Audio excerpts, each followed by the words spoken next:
हरिओम आत्मी भक्तजनों सप्रेम जय श्री हरि।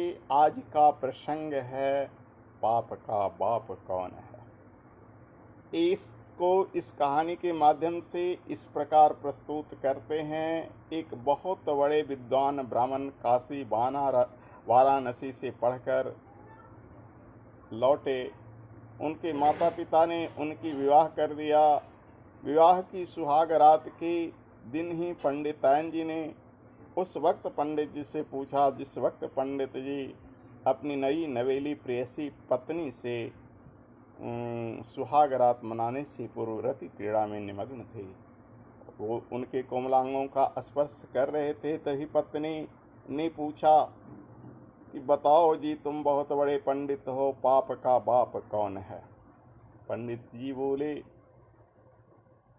कि ठीक है, कल मैं शास्त्रों के पन्ने पलट कर देखूंगा, अभी तो याद नहीं है, अभी तो मेरा दिल दिमाग सिर्फ तुम में है प्रेयसी।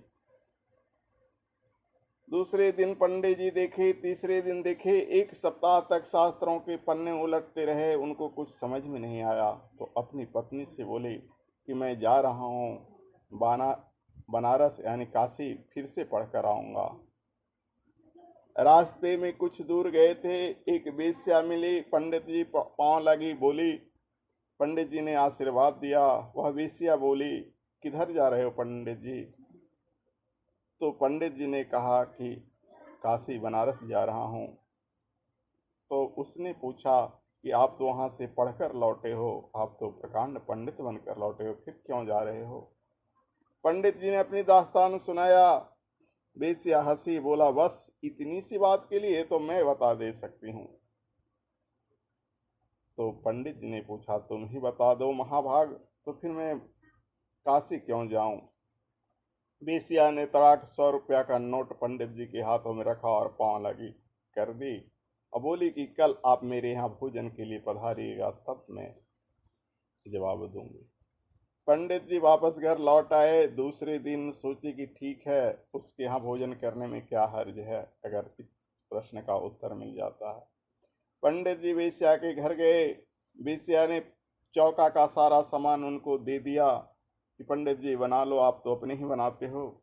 पंडित जी बनाने में ज्यों ही जुटे, वेश्या बोली कि पंडित जी आप तो पक्की बनाए हुए खा लेते हो ना, जजमान के घर सिर्फ कच्ची बनाए हुए नहीं खाते हो, तो ऐसा करो कि कच्ची आप बना लो, पक्की मैं बना देता हूँ। पूरी सब्जी ये सब पक्की बनाने खाने में कोई तो हर्ज नहीं है। पंडित जी बोले ठीक है। इतना कहकर वेश्या पुनः 100 रुपया पंडित जी को प्रदान करती है। पंडित जी कच्ची रसोई बनाने लगे, वेश्या पक्की रसोई बनाने लगी। रसोई परोसते वक्त फिर 100 रुपया थाली के पास पंडित जी को रख देती है और बोलती है पंडित जी खाओ ना।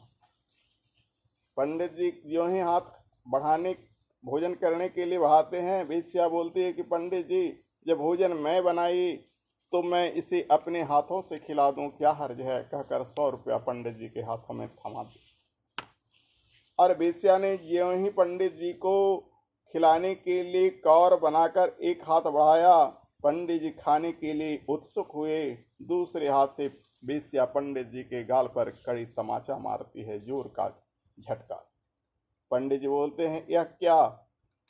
वेश्या बोलती है कि पंडित जी यही पाप का बाप है, यही बताने के लिए मैंने इतना सारा ड्रामा रचा है।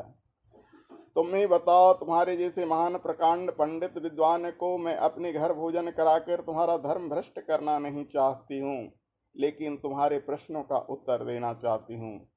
अब तुम्हें समझ में आ गया पंडित जी कि पाप का बाप कौन है। पाप का बाप काम, क्रोध और लोभ है। आपको लोभ सताया, मेरे घर आया, और आपको लोभ सताया, मेरे हाथों से खाना खाने के लिए उत्सुक हुए। जाकर पंडित दयान जी से कह दो कि पाप का बाप अगर है तो सिर्फ लोभ है, अतिरिक्त में काम क्रोध लोभ तीनों है। गीता भी यही कहती है, काम क्रोध लोभ ही पाप का मूल कारण है। जय श्री हरि मित्रों, हरि ओम तत्सत ओम।